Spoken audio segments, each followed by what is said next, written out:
မင်္ဂလာပါရှေးအောင်သူပါတပုံဆရာပါကျွန်တော်တပုံရိုက်ပါတယ်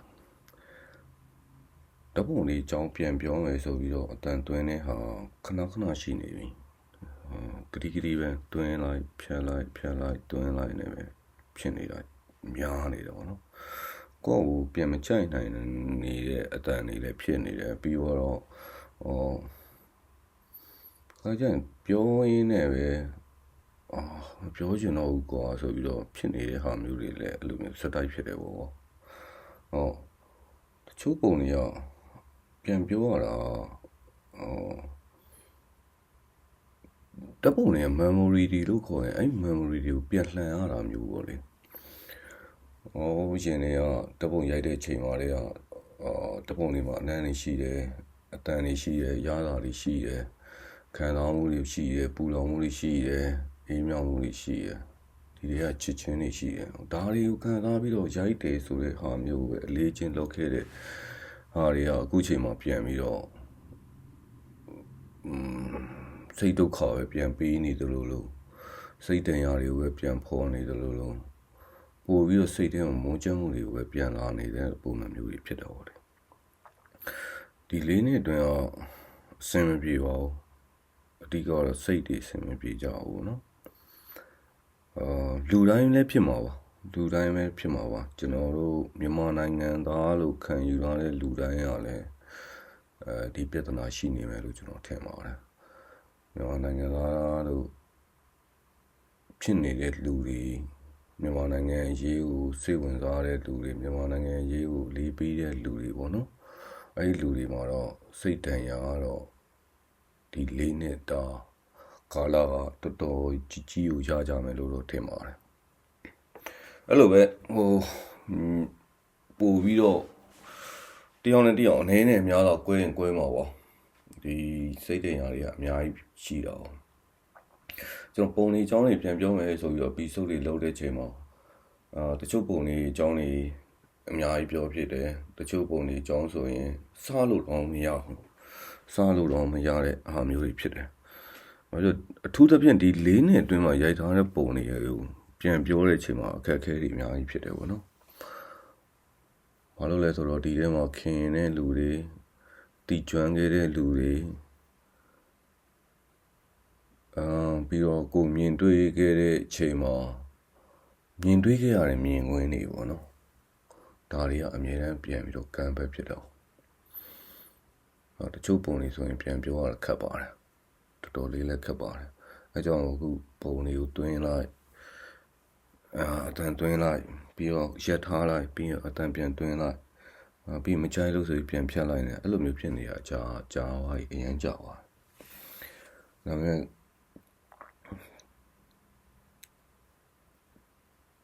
ကျွန်တော်ဒါတွေကိုလည်းမေးလိုက်ချင်တယ်ပေါ့နော်ဒါတွေကိုမေးလိုက်ချင်တယ်ဟဲ့ဆိုဒီရဲ့အဖြစ်အပျက်တွေကိုကျွန်တော်မေးချင်တော့ပြောချင်တော့မဟုတ်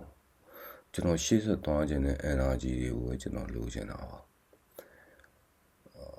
ဒီမှာပါဝင်နေတဲ့လူတွေကိုမေးပြလိုက်တာမျိုးဒီကိစ္စထဲမှာရှိနေတဲ့အကြောင်းအရာတွေကိုမေးပြလိုက်တာမျိုးမဟုတ်ပါဘူးကျွန်တော်ဖြစ်နေတဲ့စိတ်တွေရတဲ့တန်ရာတွေပေါ့နော်စိတ်တန်ရာတွေဒါတွေကိုမေးလိုက်ချင်တာပါခဏတစ်ဖြုတ်မေးလိုက်ချင်တာပါအဲ့တော့ဘယ်သူမှမပြောပြခဲ့ရဘူးသေးတဲ့အကြောင်းအရာတွေအခုအန်ထုတ်ဖြစ်တဲ့သဘောမျိုးနဲ့ကျွန်တော်ဒီအတန်ကိုတွင်းသားခြင်းနဲ့ဖြစ်ပါတယ်ဒီအတန်တွင်းပြီးတော့တယောက်ထိုင်ပြီးတော့စကားပြောမယ်ဆိုတဲ့ဟာမျိုးနဲ့ကျွန်တော်ပြောဖို့လိုအပ်လာပြီလို့ထင်တယ်ပေါ့နော်ညာတွေကိုဖောက်ထုတ်ပြမှရမယ်ဆိုပြီးတော့အခု၄နှစ်တွင်းအောင်ပုံတွေကိုစပြီးတော့ပြောဖို့အတန်တွင်းလိုက်တာပါဒီပုံကကိုတော့မှတ်တရရှိနေတဲ့ပုံလေးထဲမှာပါတယ်ဒီ၄နှစ်အတွင်းမှာအမှတ်တရဖြစ်တဲ့ပုံလေးထဲမှာလည်းပါတယ်ပြီးတော့မုံတိုင်းမလာခင်မှာလှပမှုတွေအရင်လာတတ်တယ်ဒါမှမဟုတ်မုံတိုင်းအတွင်းထဲမှာဆိုလဲကလေးကောင်လုံးမှာအရင်လှပတဲ့လှပမှုတွေရှိတတ်တယ်ပေါ့လေဒီလိုသဘောမျိုးပေါ့ ဒီကမုံတိုင်းမစခင်ရက်ပိုင်းအလိုမှာလာပါခဲ့တဲ့မနက်ဆန်ရီတခုကျွန်တော်တွေ့ခဲ့ရတာပေါ့နော် Before the Storm ဆန်ရီလို့ပဲပြောချင်ပါအဲ့တော့ကျွန်တော်ဝါကြီးလားဆိုတော့ကျွန်တော်တို့အရန်ရေးတယ်ဗျကင်းနီပြပမှာရှိတယ်ကျွန်တော်ဝါကြီးလားထဲမှာဆိုတော့အရန်အေးတယ်အရန်အေးတော့ရန်ကြီးတော့နေလို့ထိုင်လို့ကောင်းတယ်နေပူရဲ့တန်ကိုလည်းခံနိုင်တယ်ပေါ့လေတော့အခုကာလမှာဆိုအဲ့လိုတော်တဲ့တောင်ထဲမှာရှင်တန်ရတဲ့အချိန်တွေကပို့ပြီးတော့များတော့ပါတယ်ကျွန်တော်တယောက်တည်းနေနေဆိုရင်တော့ကျွန်တော်မနားချိန်အများကြီးရပါတယ်ကျွန်တော်နားဖို့လိုအပ်လာပြီလို့ထင်တဲ့ချိန်ကျရင်ကျွန်တော်ပြန်နားတော့တယ်ဘာလို့လဲဆိုတော့ကျွန်တော်နိုင်တဲ့နေရာကဘယ်လိုနိုင်တဲ့ဝင်ကိုပဲကျွန်တော်ထမ်းနိုင်တဲ့ skill ပဲရှိတော့ပါတယ်ကျွန်တော်ငါဖျားဖြစ်ပြီးတဲ့နောက်မှာကျွန်တော်တော်တော်လေးကိုကျမ်းမာရေးချိုးရင်းတယ်လို့ပဲကိုယူဆပါတယ်ပထမဆုံးတစ်ခေါက်ငါဖျားဖြစ်တဲ့ချိန်မှာကျွန်တော်မေးခိုင်သွားတယ်ပေါ့နော်မေးခိုင်သွားပြီးတော့ဒီထမင်းစားလို့မရဘူးပေါ့ထမင်းစားလို့မရတော့ထမင်းလုံးတွေကိုဒီတိုင်းထမင်းကိုဒီတိုင်းယူတယ်ယူပြီးတော့ပါဇက်တွေကိုထည့်ပလိုက်တယ်ပါဇက်ထဲမှာအဲ့လိုထမင်းတွေနဲ့ပလုတ်ပလောင်ဖြစ်နေတာပေါ့နော်ပလုတ်ပလောင်ဖြစ်နေတဲ့အခါအောက်မေးကိုကာပြီးတော့အဲ့လိုအောက်မေးကိုလည်းပြန်ရိုက်ပြီးတော့စားတော့ဆိုတော့ဝါးဖို့တော်တော်ခက်ခဲတော့ဘာလို့အဲ့လိုလုပ်တာလဲဆိုတော့မစားရင်လည်းသိမှာဘူးဗျကျန်တဲ့လူတွေကိုလည်းတော့မပေးချင်ဘူးကိုလုံနိုင်တဲ့ဟာကိုဆက်ပြီးတော့လုံနိုင်ဖို့ကိုဆက်ပြီးတော့ကြိုးစားနိုင်ဖို့ရုန်းကန်နိုင်ဖို့ကြိုးစားတဲ့ဤတနည်းတိုင်းပဲရုန်းကန်တဲ့သဘောပါပဲကျွန်တော်လည်းချင်းစီဆိုတဲ့လူတွေလည်းအများကြီးရှိပါတယ်လူငယ်တွေကကျွန်တော်ကတက်40ကျော်ပြီလူငယ်ဆိုတဲ့အတိုင်းသားတွေမှာကျွန်တော်မပါတော့တခါတည်းကစူတောင်းနေကျွန်တော်9နဲ့10နှစ်လောက်ပြန်ငယ်ခြင်းတယ်လို့အဲ့လုံငယ်9နှစ်10နှစ်ကရှိခဲ့တဲ့ energy တွေကျွန်တော်ဒီမှာကောင်းကောင်းရေးသုံးချခြင်းတယ်ပေါ့နော်အဲ့တော့ကိုကျမ်းမအောင်မနေခဲ့တဲ့ဟာကိုလည်းအခုချိန်မှာတော့အပြစ်တင်ပါတယ်အရင်တော့ကတော့ဘာဖြစ်ပါကွာအေးဆေးပါကားလေးနဲ့တော့လာလိုက်ပေါ့နော်အဲ့ရမှာစပြီးကျွန်တော်လမ်းမလျှောက်တော့တဲ့ကိစ္စနောက်တစ်ခါကျတော့စလိအရန်တောက်တဲ့ကိစ္စမျိုးတွေ study ပြီးလာတဲ့ stay လေးတော့ study ပြီးတိုင်းစလိလေးတော့ဖြည့်စရာမရှိတိုင်းစလိတော့အေးတိုင်းစလိတော့ချမ်းတိုင်းစလိတော့စိတ်ညစ်လဲတော့စိတ်ပျော်လဲတော့ဒါတွေရတယ်ကျွန်တော်တော်တော်အတုကပေးခဲ့တယ်လို့ကျွန်တော်ထင်တယ်။ဘာဖြစ်လို့ထိလာပြီးဟေးဆိုတဲ့ချိန်ကျတော့ကျွန်တော်နလန်ပြန်မထားနိုင်ဘူးပေါ့နော်။နလန်ထားဖို့တော်တော်ခဲရင်။အဲ့တော့တစ်ခေါက်ကျွန်တော်ကိုဗစ်ဖြစ်တယ်။ပြီးတော့ခုနငှက်ပြားဖြစ်တယ်။ဒါတိုးလေးမှတွေဖြစ်ခဲ့တဲ့ဟာတွေပြီးသွားတဲ့ချိန်ကျတော့နောက်ဆုံးတစ်ခေါက်မှာကျတော့တော်တော်ဆူဆူငှက်ပြားကိုကျွန်တော်တောင်းပိုင်းမှမိတယ်။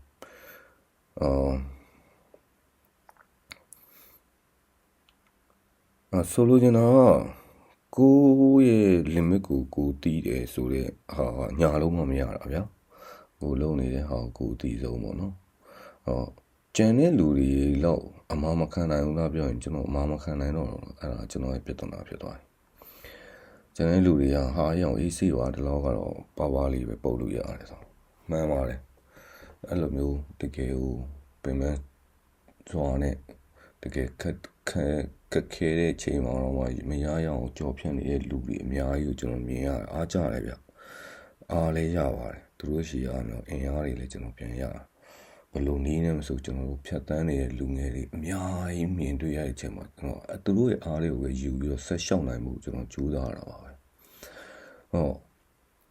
ကိုယ်ရတော့ကိုယ့်အကူတီးဆိုတဲ့အတိုင်းကတော့ကျွန်တော်ရဲ့ဝေဒနာကြောင့်ကျွန်တော်ကတော့ခုနပြောသလိုမျိုးကျွန်တော်ပြန်နားရတဲ့ကိစ္စမျိုးတွေလုပ်ရတာပေါ့နော်ဇန်နဝါရီလမှာကျွန်တော်အရန်ရေးတယ်ကျွန်တော်ငှက်ပြားဖြစ်ပြီးတဲ့ချိန်မှာလည်းကျွန်တော်အေးတယ်ကျွန်တော်အရန်ကြောက်သွားတယ်ကျွန်တော်ခံလို့မရတော့တကယ်ကို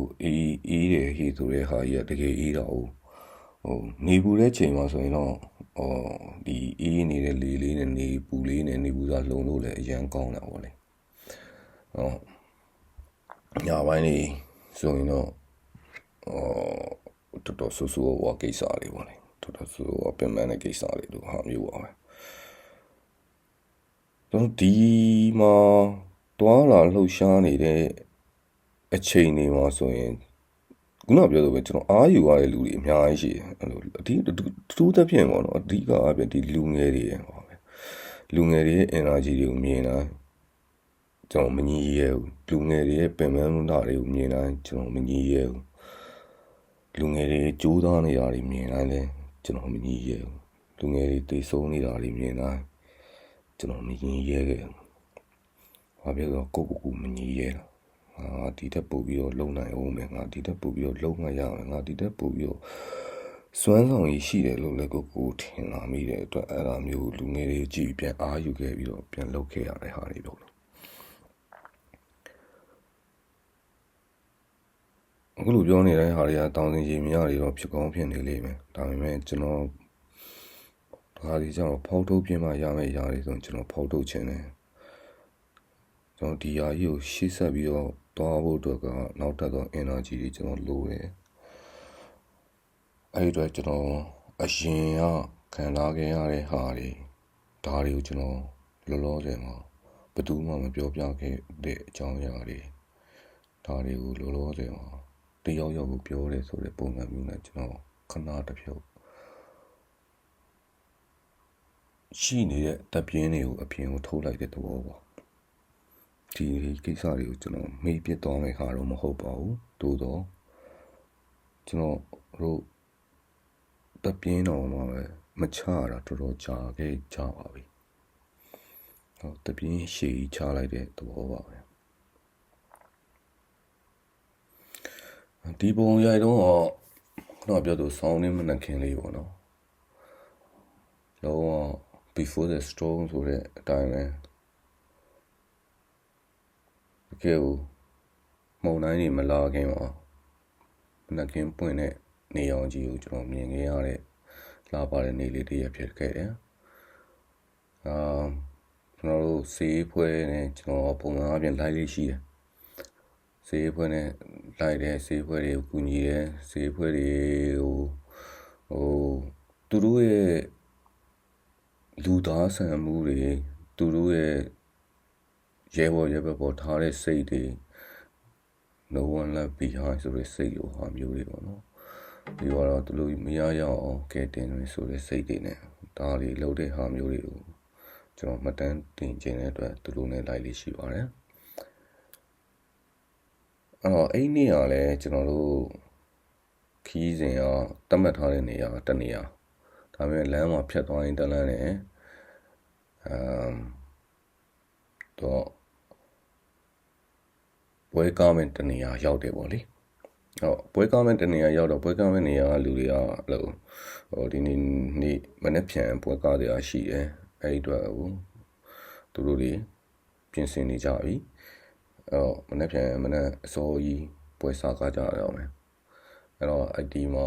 ဝင်ပြီးတော့စေးဖွဲ့ရဆရာဝန်တွေဝင်ပြီးတော့ကူညီပါပေါ့လေအဲ့ဒါနဲ့စေးဖွဲ့ရဆရာဝန်တွေအကုန်လုံးတိုင်ပင်ကြရတယ်မီတင်တွေလုပ်ကြရတယ်ပြီးသွားတဲ့အချိန်ကျတော့အကုန်လုံးကူညီကြမယ်ဆိုပြီးတော့ဒီ mission မှာဝင်ရောက်ပူပေါင်းကြမယ်ဆိုပြီးတော့လုပ်ကြတယ်ပေါ့အဲ့နားနေတဲ့အချိန်မှာရိုက်ဖြစ်တာကျွန်တော်တို့ကနားနေတဲ့နေရာလေးတစ်ခုကိုရွှေ့လိုက်ကြတယ်နားနေတဲ့နေရာလေးတစ်ခုကအဲ့ကောင်လေးကတောထဲမှာတောဟုတ်ထဲမှာဝယုံနေအများဆုံးပေါက်တဲ့နေရာလေးပေါ့ဗျာအဲ့တော့ဝါပင်တွေရဲ့အတန်လေးတွေလည်းတော်တော်ကြားရတယ်ဒီတိုက်လိုက်တိုင်းမှာကျွန်တော်တို့ဝါလေးတွေကလှုပ်ပြီးတော့အဲ့ဝါလေးကတရွနဲ့တရွပေါ်နေတဲ့အတန်လေးတွေပြီးမနက်ခင်းနေအောင်ကြီးရဲ့ကြားထဲမှာစိတ်များပေါ့နော်သူ against ဖြစ်သွားတော့ lighting ကဝါရွက်ကိုထိတဲ့ချိန်မှာ against ဖြစ်ပြီးတော့ lighting ကအဲ့လိုမျိုးဝါပင်လေးတွေကကြပြားဆန်နေဗျာအဲ့လိုမျိုးကြပြားဆန်နေတဲ့စိတ်များ ဟာလေးတွေပေါ့နော်အရွက်ကလေးတွေလှုပ်နေပြီးရင်အမဝါရလေးရဲ့ကျွေဝါရင်လည်းသူလှိလှိလှိလှိလှိလှိလှိလှိလှိလှိလှိလှိလှိပြီးတော့ကြာတော့တော့အမတတ်မှတ်ထားတဲ့နေရာတစ်ခုရွှေ့ကြတော့အဲ့လိုမျိုးတပ်ဖွဲ့အသီးသီးရောက်လာတယ်ရဲဘော်တွေအများကြီးပဲသူတို့တတ်မှတ်နေရာကိုရွှေ့ဖို့ဆိုပြီးတော့ကားတွေနဲ့လည်းလာကြတယ်ခြေချင်းတွေလည်းလာကြတယ်အဲ့လိုမျိုးအင်းအားရာချီပြီးတော့ရွှေ့ကြတော့ရွှေ့ကြအဲ့ဒီမှာကားနဲ့လာနေတဲ့အချိန်မှာကားတစ်စီးဖြစ်သွားတိုင်းသူကဖုံလုံးနေအကြီးထားတာဗျအဲ့ဘက်နေရာတွေကမိုးရင်းဆိုတော်တော်ကြီးကိုစိုးပြီးတော့ဘုတ်တီနှုံနေနဲ့ကားမနေယုံပြီးတော့ချိန်နေပတ်တော့အမလမ်းကြီးကပူဆိုးပြီးတော့အဲ့ထဲကိုဝင်ပြီးလူလို့မရလုံလို့မရအဲ့ဒါတော့အကုန်လုံးကဆင်းတွန်းဒါမှမဟုတ်ဟေးဆိုဝင်းပါတဲ့ကောင်ဆိုကြိုးကြီးကိုထုတ်ပြီးတော့အမချွန်းညက်သွားပြီးဟေးဆိုရင်အဲ့ကြိုးကြီးကတော့အဲ့တန်ကြိုးကြီးကိုယူတပင်ကြီးခင်မှာချီပြီးရင်အဲ့ဒါကြီးနဲ့ဆွဲ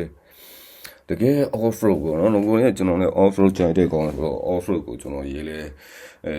သဘောကျရလို့ဆိုဒီလိုခီးချမ်းနေနဲ့အဆင်ပြေရပေါ့လေဟိုလိုခီးချမ်းနေ off road သွားနေရတယ်ဆိုခံစားချက်တွေရော share ပေါ့လေ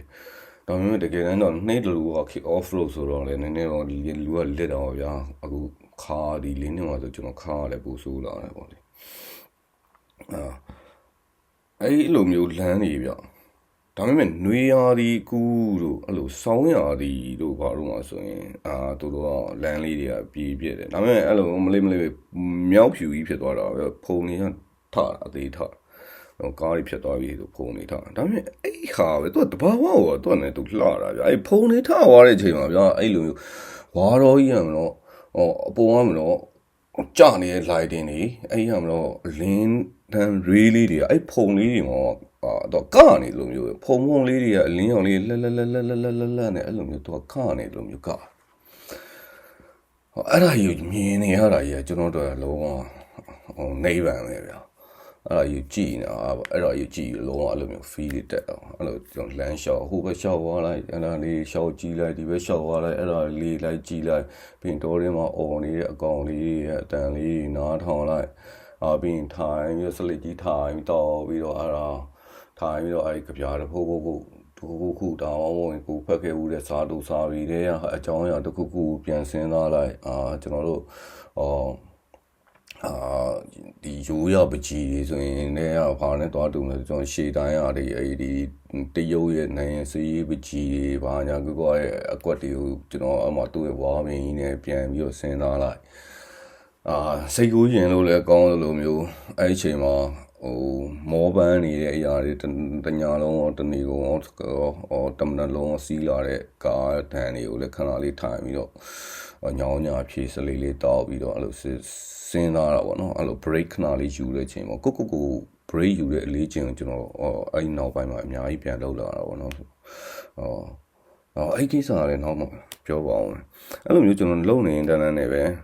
ကျွန်တော်အဲ့လိုလမ်းလျှောက်နေတန်းနဲ့ပဲအမှသွားတွေ့တော့အဲ့ဒီ FVR အဲ့ကောင်မလေးနေဘူးစားလုံးနေသူတယောက်တည်းနေဘူးစားလုံးနေပြီးတော့အဲ့တော့မှကားတွေကရောက်လာနောက်ကကားတွေရောက်လာတဲ့အချိန်မှာဒီဘက်ကြီးဝဝနဲ့ထိုးရလာတယ်ပြီးတော့ဟောတွေကဆင်းလာတယ်ဒီတမော6ကဆရာကြီးဆင်းလာပြီးတော့သူတို့တွေစကားဆပြီးတော့ပြောကြတယ်နောက်ကကားလည်းအရက်လဲအချိန်မှာသူကနောက်ကလှိမ့်ပြီးတော့တက်လာတယ်ဖုံလုံးနေကြတယ်မှာအဲ့ကောင်မလေးကခုနကလက်ကလေးပါပြီးတော့သူကရက်နေတာ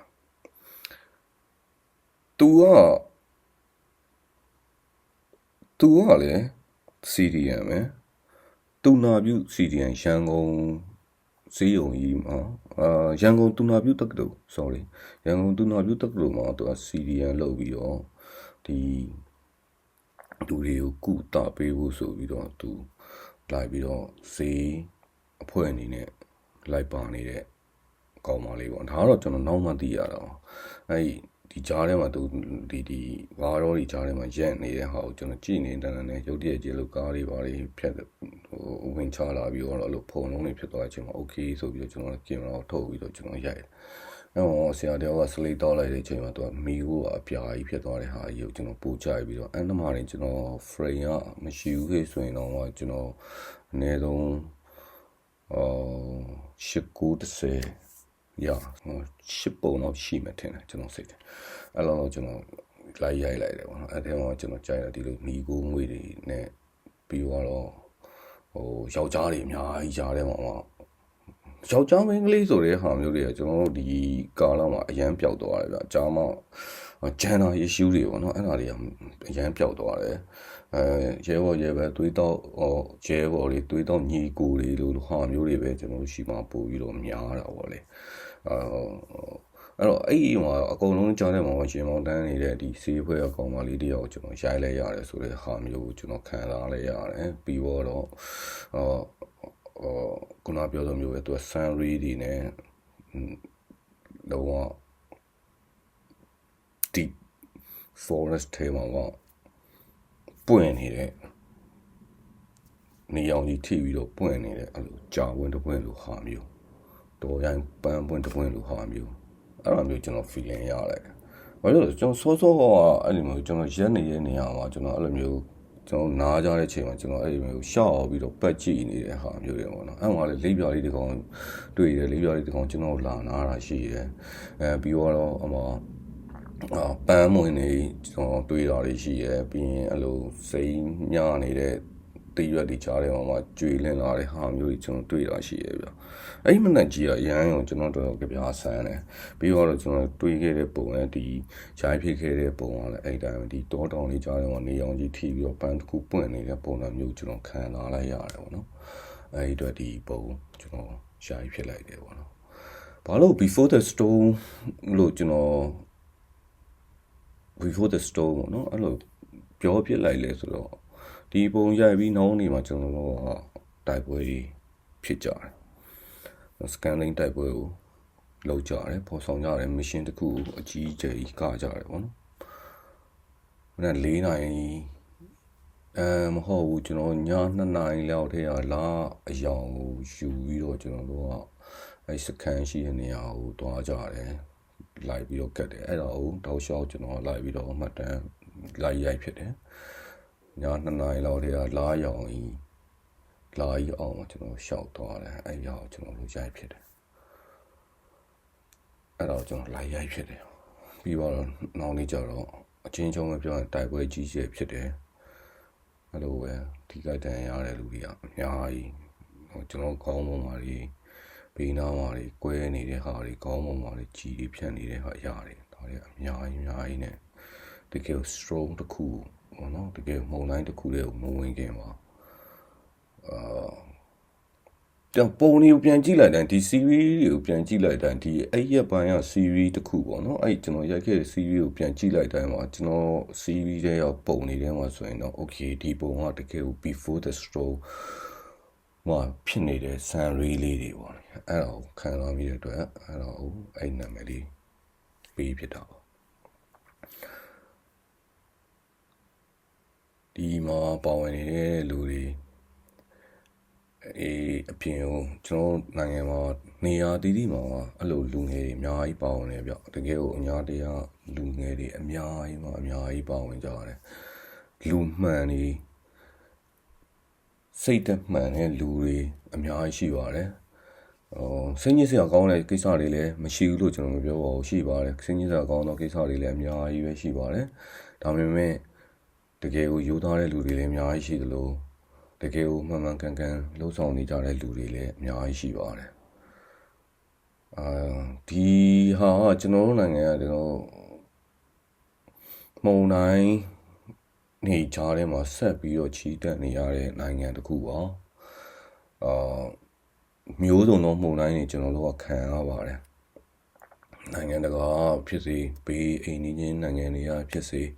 ဒုံလက်ချက်တွေရဲ့မုံတိုင်းတွေကိုကျွန်တော်တို့ခံရတယ်တာမန်ပြည်သူတွေအနေနဲ့ဆိုရင်လည်းတဘာဝဘေးရန်တဲ့မှုန်တိုင်းတွေကိုလည်းခံရတယ်မိုးရွာရေကြီးမီးလောင်စသည်ဖြစ်ပေါ့ဗျာထိုနည်းတူတော့ပဲအာဏာရှင်ကိုပြုတ်ကြဖို့တွန်းလှန်နေကြတဲ့လူငယ်တွေလူရွယ်တွေတော်လှန်ရေးဖွဲ့စည်းတွေတကယ်ကိုပညာတတ်တွေ ဝိုင်းဝန်းကူညီနေကြတဲ့လူကြီးတွေဖွဲ့စည်းတွေဒါတွေကလည်းနှိမ့်တဲ့မြကျွန်တော်တို့မှုန်တိုင်းတွေကိုခံရပါတယ်အဲ့လိုမှုန်တိုင်းတွေခံရတဲ့အချိန်တိုင်းမှာလည်းအားလုံးကကြံ့ခံပြီးတော့ဆက်ပြီးတော့တောင်းနေစေပါကျွန်တော်၄နှစ်ရှိပါပြီပြီးတော့အခုလိုမျိုးအခြေအနေတစ်ခုရောက်လာဖို့အတွက်ကိုအများကြီးဖြတ်သန်းခဲ့ရပါတယ်အများကြီးပြည့်စက်ခဲ့ရပါတယ်အများကြီးပြန်မှဒုက္ခတွေခံခဲ့ကြရပါတယ်ဒီလူတွေရဲ့ဟာလေးတွေဒါတွေကိုမမေ့မမျောပဲနဲ့ပဲရှေ့ဆက်ဖို့အတွက်ကိုကျွန်တော်တို့ကြိုးစားနေကြရတဲ့အချိန်မှာတခါတရံမှာလှပနေတဲ့အရာတွေမြင်ပြီးဟိဆိုရင်ဒါတွေကိုလည်းခံစားပါအောင်ကျွန်တော်တို့စစ်တွင်းမှာလှပတဲ့အရာတွေအများကြီးရှိပါတယ်လှပတဲ့ချစ်ချင်းတွေလည်းအများကြီးရှိပါတယ်လှပတဲ့တဘာဝတွေလည်းအများကြီးရှိပါတယ်ဒါတွေနဲ့ပဲဆက်ပြီးတော့အာယူနိုင်ကြပါလို့ပဲဒီပုံကကျွန်တော်အမြင်နဲ့ပြန်ကြည့်လိုက်တိုင်းခံစားရတယ်အဲကြောင့်ဒီပုံလေးကိုစပြီးတော့ပြန်ပြောဖြစ်ပဲပေါ့နော်ဟုတ်ကျွန်တော်ဒီထဲမှာရှိနေတဲ့ feeling တွေဒီကာလမှာရှိနေတဲ့တက်ပြင်းတွေကိုကျွန်တော်ဒီမှာတက်ပြင်းတွေအနေနဲ့ကျွန်တော်အန်ထုတ်ပြီးတော့ဖွင့်ချလိုက်တာဒီ mission ရဲ့အကြောင်းလေးလည်းတော့ပုံလေးမှာကျွန်တော်ဆက်ပြောဖြစ်တော့ပါတယ်ထင်ပါတယ်ပုံလေးကတော့ဘယ်နေ့ဘယ်ချိန်ဘယ်ကာလဘယ်လိုဟာမျိုးတွေမှာကျွန်တော်တင်မလဲတော့ကျွန်တော်လည်းကိုယ်တိုင်လည်းမသိပါဘူးတင်ပြချင်မှလည်းတင်ပြမယ်မတင်ပြချင်လည်းမတင်ပြဘူးကျွန်တော်ဒီအတန်တွင်းထားတဲ့ဟိဆိုတော့လည်းကျွန်တော်တစ်ခါလေကြာရင်ကျွန်တော်နားတယ်လို့ပြောရတယ်ပေါ့နော်ကျွန်တော် break ယူတယ်လို့ပြောရချင်ကျွန်တော် break ယူရဲဆိုတဲ့ဟာကိုတည်းတစ်ခါလေကြာရင်ကျွန်တော်ခဏကောမလိုက်နိုင်တယ်တော့လည်းအတွက်ကျွန်တော်ခဏနားမှရမယ်ဆိုပြီးတော့နားနေရတဲ့အချိန်မျိုးတွေပေါ့အခုလိုခါနာနေတယ်ကျွန်တော်နေမကောင်းဖြစ်နေတဲ့အခုချိန်ပေါ့ဒါပေမဲ့ကျွန်တော်ခဏတော့ကျွန်တော်နားမှရမယ်ငါဒီဟာကိုနောက်တစ်ဆင့်ထပ်ပြီးတော့အင်အားကြီးနဲ့ကျွန်တော်ပြန်သွားနိုင်ဖို့အတွက်ကျွန်တော်ခဏနားမှရမယ်ဆိုတဲ့အချိန်မျိုးမှာကျွန်တော် break ယူတော့ကျွန်တော်အဲ့လိုနားယူတဲ့အချိန်မှာဆိုရင်ကျွန်တော်မနားမယူနိုင်မဲနဲ့နေတဲ့နဲ့မြတရမ်းမှမနာပဲနဲ့လှုပ်နေတဲ့လူတွေအားနာမိတယ်အဲကျတော့ကျွန်တော်ဒီမှာအားတဲ့အချိန်မှာကျွန်တော်ဟာတွေကျွန်တော်အတန်တွင်းပြီးတော့ကျွန်တော်ရဲ့တက်ပြင်းတွေကိုဒီမှာလာပြီးတော့တက်ပြင်းချမိတာပေါ့